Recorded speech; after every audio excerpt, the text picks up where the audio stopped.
70 लाख की जनता 68 विधायक चुनकर जाती है। क्या इस गांव में सड़क पहुंची? इस गांव में पानी पहुंचा? चंडीगढ़ बद्दी रेलवे लाइन की बात भी मैं करना चाहूंगा। मैं इसलिए आपको जागरूक करना चाह रहा हूं, आप हिमाचल को मत बेचिए। हम हिमाचल प्रदेश को धुंध का शहर नहीं बनाना चाहते। 2,30,000 रुपए के करीब होगा, उसमें 31% डीए लगा दीजिए। इंजीनियर जो है 3-3 लाख रुपए सैलरी दे रहे हैं, 2-2 लाख रुपया सैलरी दे रहे हैं, कर्मचारियों को उत्थान कर रहे हैं।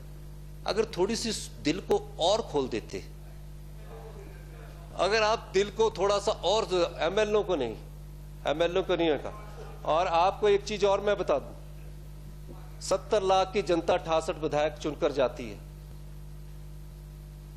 हर 5 साल बाद उसको जनता की अदालत में पेश होना पड़ता है। जनता उससे सवाल पूछती है कि आपने मेरे क्षेत्र के लिए क्या किया? क्या इस गांव में सड़क पहुंची? इस गांव में पानी पहुंचा? हर गरीब आदमी उसके दरवाजे तक पहुंचता है और वो विधायक बड़ी विनम्रता से उसका आवाज को सुनता है।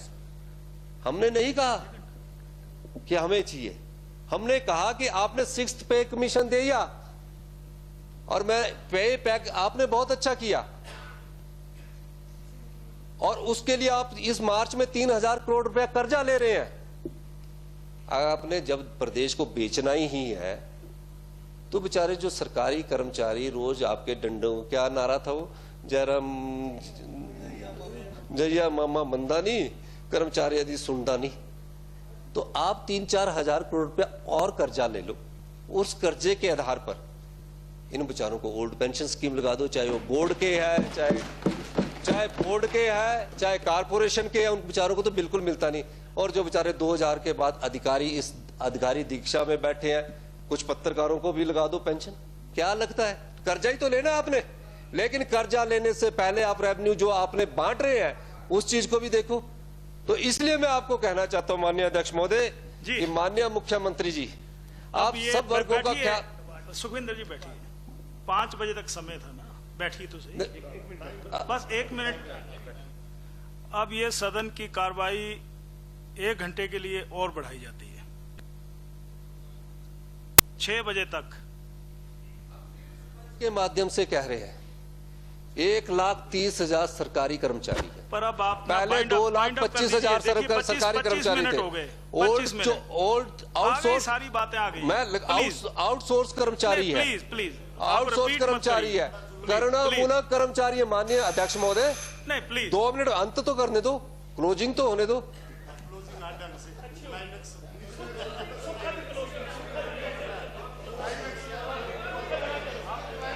करे माननीय अध्यक्ष महोदय, माननीय अध्यक्ष महोदय, आज हम आपको यह कहना चाह रहे हैं, आउटसोर्स कर्मचारी है, करुणामूलक कर्मचारी है, पैरा फीटर्स है, पीस मिल है, जो ठाकुर साहब ने बहुत लगाए हैं, 2 ही क्षेत्र के लगे हैं, एक सिराज के लगे हैं और एक धर्मपुर के लगे हैं, मल्टीपर्पज वर्कर्स है। हिमाचल की सरकार अपने जो जनता का धन है वो इस तरह नहीं बांटेगी जिस तरह जयराम सरकार बांट रही है। रेलवे को दे दो, मुफ्त में दे दो, एमओयू कर लो, एयरपोर्ट को कर लो। हम इस सरकार को इस मंच के माध्यम से ठोक बुझाकर कहते हैं old pension scheme Congress party लाएगी, और कांग्रेस पार्टी अधिकारियों को भी लाएगी, सब लोगों को लाएगी। और अंत में इसके अलावा माननीय, एक पुलिस कर्मचारी जो बेचारे 24 घंटे खड़े रहते हैं, आपके दरवाजे पर गए, हमने सोचा गवर्नर एड्रेस में आप अपने उनकी समस्याओं को भी एड्रेस करेंगे, लेकिन आपने उनकी समस्याओं को एड्रेस नहीं किया। उनको जो 8 साल से घटाकर आपने 5 साल किया है, हम उस कंडीशन को भी हटाएंगे, ये वादे करते हैं इस सदन में। और ये भी कहते हैं आपको माननीय अध्यक्ष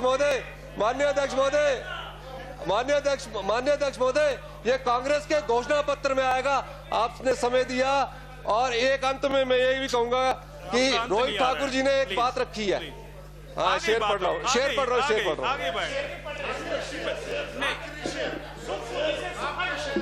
माननीय सदस्य बैठिए, माननीय सदस्य। बैठिए बैठिए। माननीय अध्यक्ष महोदय, एक माननीय मुख्यमंत्री महोदय, इस सभागार के कोई 40-45 विधायकों ने आपसे एक अनुरोध किया है कि 1903 में कालका से बात कर रहा हूं, मैं तो अच्छी बात बता रहा हूं। आपके यहाँ माननीय पर भी अध्यक्ष हमने महोदय, 15 मिनट सभी को दिए हैं। मैं बाइंड अप करें प्लीज। मैं माननीय अध्यक्ष महोदय, मैं ये माननीय, अगर हमने कोई गलती की है तो हम सजा काट रहे इस तरफ बैठ के। आप तो गलती पर गलती ही करते जा रहे हैं, आपको तो डबल सजा मिलेगी। और एक सजा का उदाहरण इन्होंने दे दिया। जनता ने, हिमाचल की जनता बहुत जागरूक है, बहुत बुद्धिमान है, वो जानते कि आप क्या करने जा रहे हैं। बार बार अध्यक्ष, और जो किसानों की बात आप कर रहे हैं, हम सब लोग किसी ना किसी रूप में कृषि से जुड़े हुए हैं। किसान खेती क्यों करेगा? दुग्ध उत्पादक दूध क्यों पैदा करेगा? क्योंकि उस रूरल इकोनॉमी को भी सोचने की जरूरत है। आप नहीं सोच रहे ना, आप तभी तो आपने रस्म अदायगी पूरी कर दी। ठाकुर साहब को कभी तनाव नहीं होता था, आजकल तनाव आ रहा है, बार बार उठ जाते हैं सीट से, गुस्सा हो जाते हैं। 4 साल में बड़े शांत स्वभाव से रहे, अब बहुत प्रेशर आपको पड़ रहा है क्योंकि चुनावों का समय है, दिल्ली का प्रेशर है, मंत्रियों का प्रेशर है, कुछ विधायकों का प्रेशर है, कुछ नाराज विधायक जो उस पद उधर ही रहना चाहते हैं तो इधर भी आना चाहेंगे। तो इन्हीं सब मैं एक चीजें कह रहा हूं कि माननीय अध्यक्ष महोदय, आपने 60 साल वालों को पेंशन दी, अच्छा किया। सिर्फ पेंशन कितनी दी आपने? 1000 रुपया, 1100 रुपया। पर आपने ये नहीं, गाय वाले के भी, गाय को भी आपने, गाय की रक्षा करने वाले को भी 700 दिए। आपने घास और दाल का मूल्य एक ही कर दिया। अरे उनको कम से कम 1500 रुपये पेंशन तो दो। ये नीतिगत परिवर्तन है। हमारी सरकार है, जब से हमारी सरकार थी पेंशन देती आ रही थी, कोई नया योजना नहीं आई है। हम देते थे, हम आवास भी देते थे, हमने राजीव गांधी आवास योजना थी।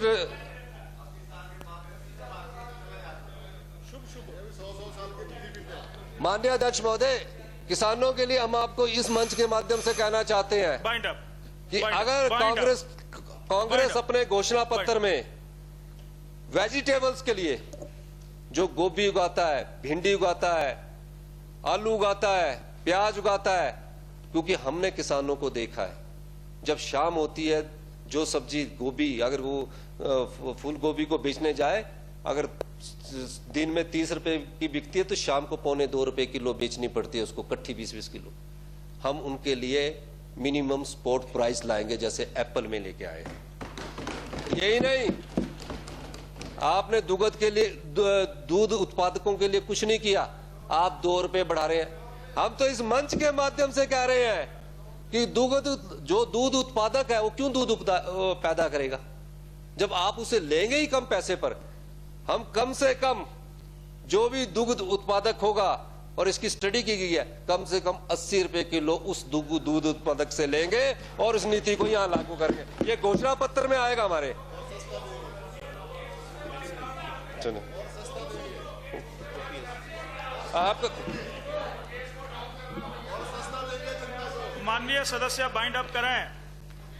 सुखविंदर जी, माननीय अध्यक्ष महोदय, बाइंड अप करिए, bind up, bind up, bind up. माननीय अध्यक्ष महोदय, बाइंड अप, बाइंड अप। माननीय अध्यक्ष महोदय, माननीय मुख्यमंत्री, ये हमने कहा है और हम जो कहते हैं मंच पर ठोक बजाकर कहते हैं, और घोषणा पत्र आएगा उसमें कहेंगे। इसमें क्या बात होगी? आप क्यों तकलीफ हो रही है आप लोगों को भाई? माननीय अध्यक्ष महोदय, एक ही बैच के 2003 बैच के एक ही बात है हमारी। 2003 माननीय अध्यक्ष महोदय, कर्मचारी, अधिकारी, चाहे वो बोर्ड में लगा है चाहे कारपोरेशन में लगा है, पत्रकार बंधु हमारे, 70 लाख की जनसंख्या है हमारी, छोटी सा प्रदेश है, सुंदर प्रदेश है। 5 साल से आपकी नीतियों ने इसको बर्बाद करके रख दिया। एक आपने 6th पे कमीशन दिया, बड़े रोद हो गए, अच्छा किया। और 6th पे कमीशन में देखिए अच्छी सैलरी आप दे रहे हैं। अब जो चीफ सेक्रेटरी जी को पे मिलेगी, सेक्रेटरीज को पे मिलेगी, चीफ सेक्रेटरी साहब को 3 लाख 3.25 लाख रुपए पे मिलेगी, क्योंकि बेसिक में 2,25,000 के करीब होगा। शेयरिंग में हमें 0 भी नहीं मिल रहा है। रेवेन्यू शेयरिंग के नाम पर क्या मिल रहा है कि हम आपको सर्विस प्रोवाइड करेंगे। अरे जिस इंडस्ट्रीज के लिए, 2 उद्योगों के लिए वो रेलवे लाइन बिछाई जा रही है, उनसे करोड़ों रुपया जो आएगा उसमें कुछ शेयर हमारा होना चाहिए, जहां हम 1500 करोड़ रुपया लगा रहे हैं। और अब आप माननीय अध्यक्ष महोदय, माननीय मुख्यमंत्री जी 700 करोड़ रुपया उनको दे चुके हैं, और लैंड की कॉस्ट पूरी 70 करोड़ के अलावा पूरी हिमाचल प्रदेश सरकार ला रही है। इस दृष्टिकोण से आपने नहीं देखा। यही नहीं, चंडीगढ़ बद्दी रेलवे लाइन की बात भी मैं करना चाहूंगा। आप इसमें तो लिख रहे हैं कि केंद्र सरकार कर रही है, 50% जो लैंड एक्विजिशन की कॉस्ट है वो भी हिमाचल सरकार वहन करेगी, और कॉस्ट ऑफ कंस्ट्रक्शन उसमें तो और ज्यादा बढ़ गए। जितनी भी कॉस्ट ऑफ कंस्ट्रक्शन है वो भी हिमाचल सरकार वहन करेगी। कहां सोई रहती है सरकार? कॉस्ट शेयरिंग कर रहे हैं, रेवेन्यू शेयरिंग नहीं कर रहे। क्यों हिमाचल की जनता का पैसा फालतू में बांट रहे, लुटा रहे हैं? अब जब बिलासपुर भानुपुरी रेल लाइन वहां पहुंचेगी तो जहां सीमेंट उद्योग रखे हैं, संजय अवस्थी जी ने ठीक कहा कि हमारे एरिया में सीमेंट उद्योग लगे, मेरी विधानसभा क्षेत्र अर्की में सीमेंट उद्योग लगे हैं। कल संजय अवस्थी जी ने बात कही कि वहां के लोगों को जो सीमेंट मिलेगा, ये 1500 करोड़ रेलवे लाइन पहुंचाने के बाद, उसमें उनकी कोई हक नहीं होगा। हिमाचल के लोगों को सीमेंट मिलेगा 440 और 450 रुपए में। हमारे पैसे, हमारी मिनरल्स, हमारी माइनिंग और सीमेंट का रेट चंडीगढ़ से ज्यादा, दिल्ली से ज्यादा हिमाचल प्रदेश के गरीब लोगों को मिल रहा है। अर्की विधानसभा क्षेत्र में जहां सीमेंट लगा है वहां कॉस्ट पर सीमेंट मिलना चाहिए, ताकि जब वहां के लोग मकान बनाए तो उन्हें कॉस्ट के आधार पर सीमेंट मिलना चाहिए। इतनी फैसिलिटीज तो हमारे लोगों को जिस विधानसभा क्षेत्र में लगते हैं, चाहे वो लाडा के रूप में है, हम हाइड्रो में देते हैं, और इसके रूप में लगते हैं, तो ये तो होनी चाहिए। तो माननीय मुख्यमंत्री महोदय, एक और आप समझौता करने जा रहे हैं। मैं इसलिए आपको जागरूक करना चाह रहा हूं, आप हिमाचल को मत बेचिए। आप घिर चुके हैं, चाहे अधिकारियों से, चाहे सरकारी कर्मचारियों से, चाहे मंत्रियों से, और जब घिरते हैं तो राजा भागने की कोशिश करता है कि स्यापा आया साला छड्डा भरा, हमारी कांगड़ी बेड़ा गर्क हो गया। मेरा यह कहने का मतलब है माननीय मुख्यमंत्री महोदय, माननीय सदस्य अब बाइंड अप करते हैं। माननीय अध्यक्ष महोदय, बाइंड अप जी, मैं माननीय मुख्यमंत्री जी से और सभी को यही सभी दिया है। माननीय मुख्यमंत्री जी का ड्रीम प्रोजेक्ट है सभी को यही सब कि बल में इंटरनेशनल एयरपोर्ट बनना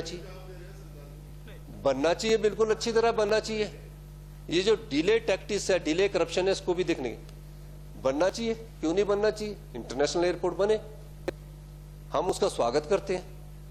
लेकिन आप अपनी सरकार का, हिमाचल की जनता का 2000 करोड़ रुपया खर्च करने के बाद आप कुछ नहीं ले रहे उनसे।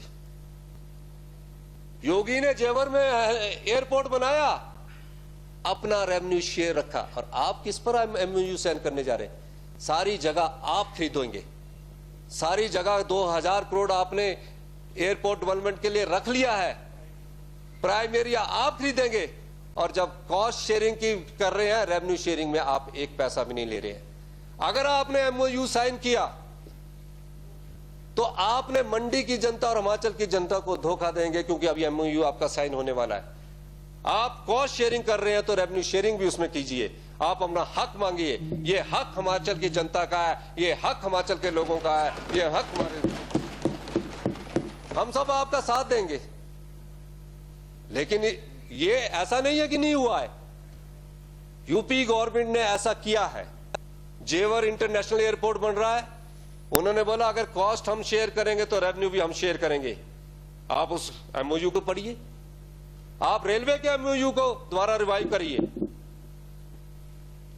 और हम अपनी जगह को और अपना हिमाचल की जनता का धन ऐसे लुटने नहीं देंगे। माननीय अध्यक्ष महोदय, जो बीत गया अतीत को मत याद करिए। ये हिमाचल, माननीय अध्यक्ष महोदय, वो पावर प्रोजेक्ट जो था 2006 में 7 में कंप्लीट होना था, लागत थी 431 करोड़ रुपया। ये बात मैं क्यों कहना चाह रहा हूं, 431 रुपया लागत, 431 करोड़ रुपया लागत थी। 19 साल हो गए इस प्रोजेक्ट को बनने के लिए और आज उसकी लागत होगी 2150 करोड़ रुपया। क्यों हिमाचल की जनता का पैसा बर्बाद कर रहे हो आप? कोई भी सरकार रही, जिस भी सरकार ने यह कार्य किया, क्या एक्शन उन अधिकारियों के खिलाफ लिया गया? और बिजली क्या कितने रुपए पर यूनिट पड़ेगी? बिजली पड़ेगी 50 रुपए पर यूनिट के हिसाब से, जो जोगिंदर नगर में आपका चूल्हा प्रोजेक्ट लग रहा है। यह हिमाचल की जनता के भविष्य से खिलवाड़ है। यही नहीं, जगत सिंह नेगी जी ने एक सवाल पूछा, शोंगटम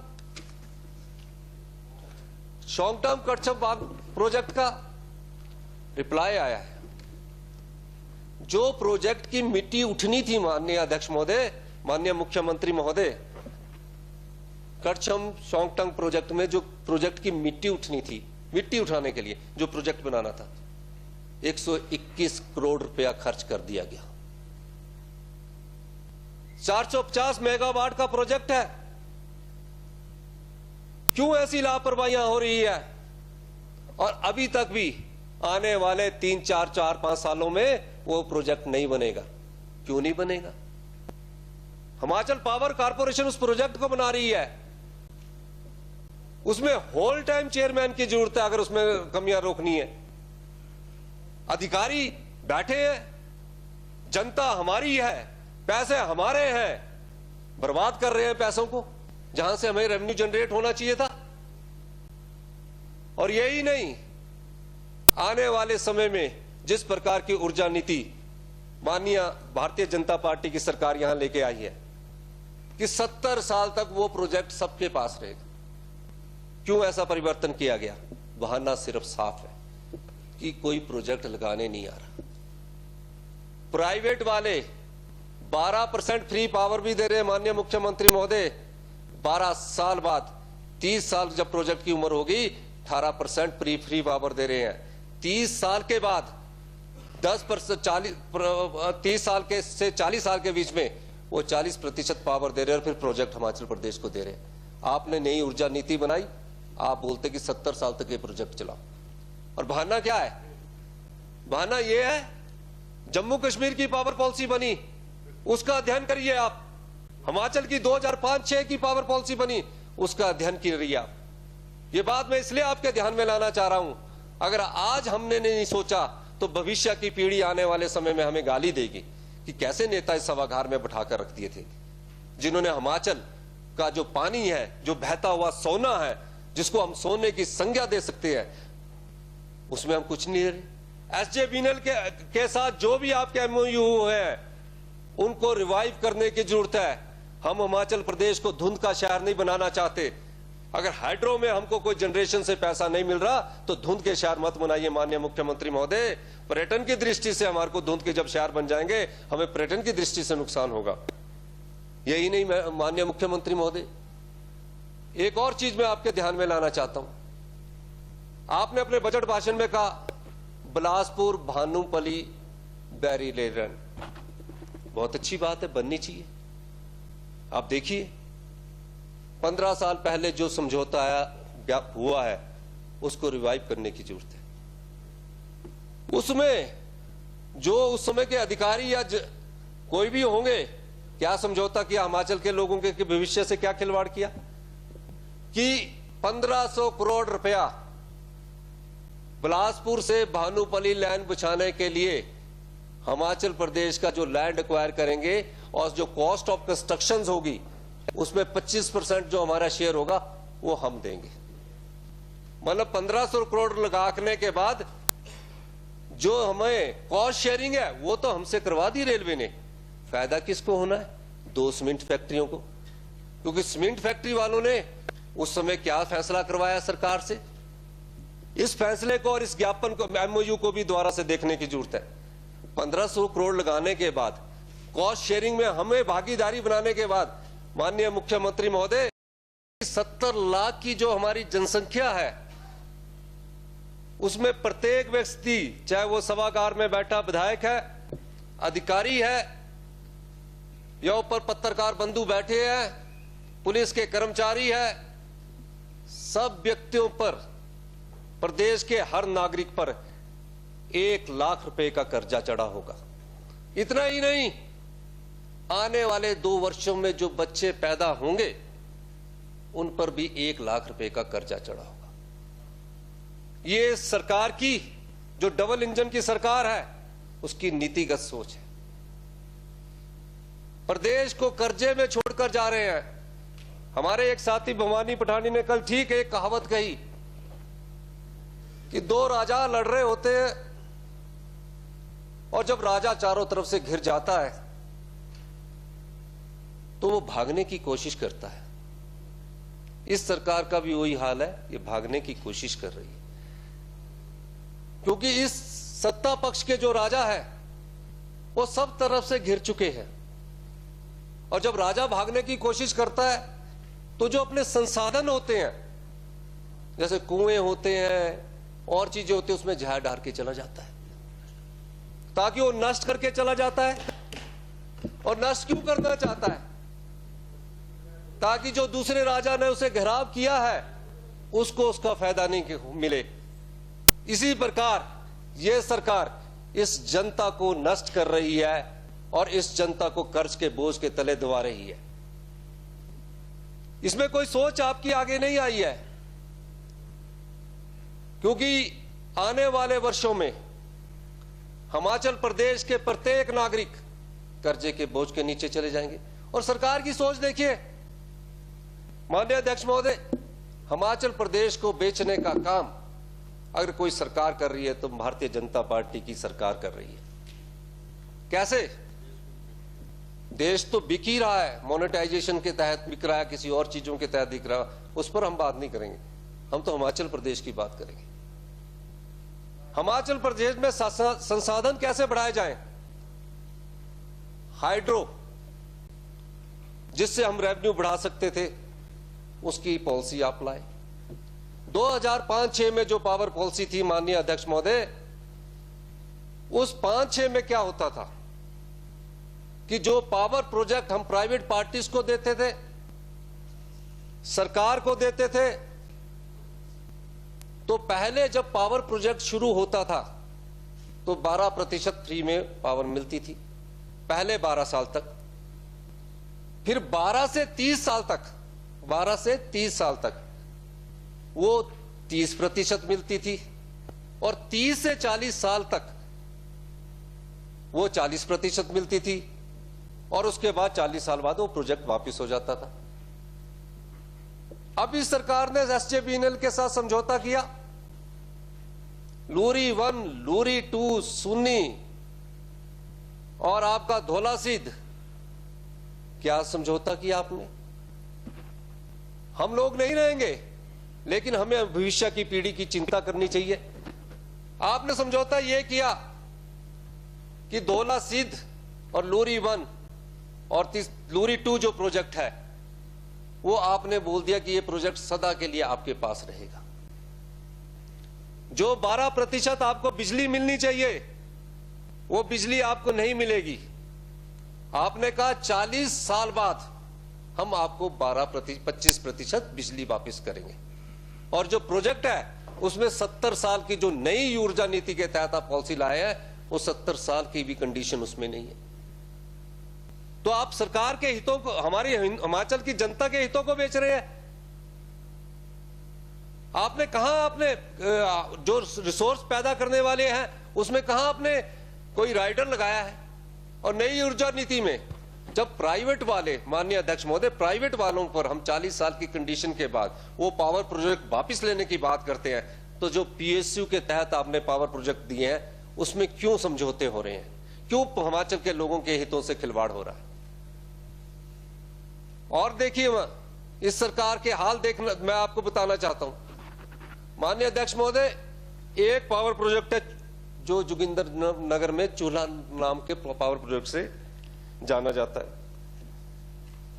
उस पावर रेल लाइन बनी थी तो 103 टनल बनी।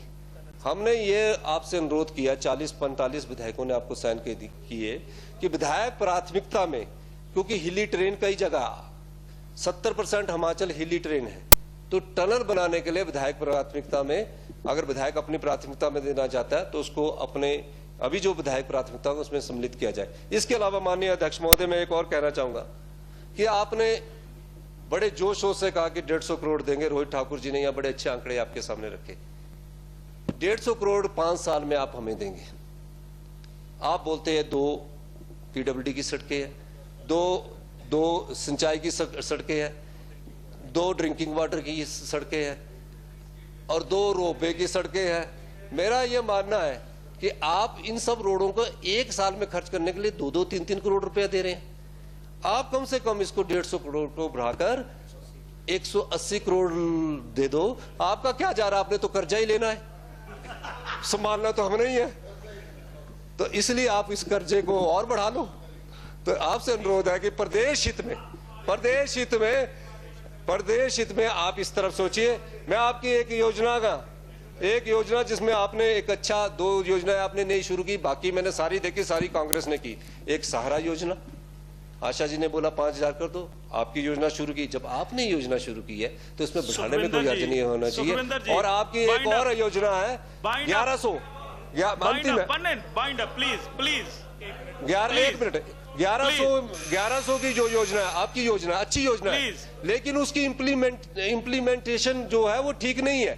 आप जब आपको 1100 में शिकायत करते हैं तो इतना तो करिए कि उसका क्या हल निकला।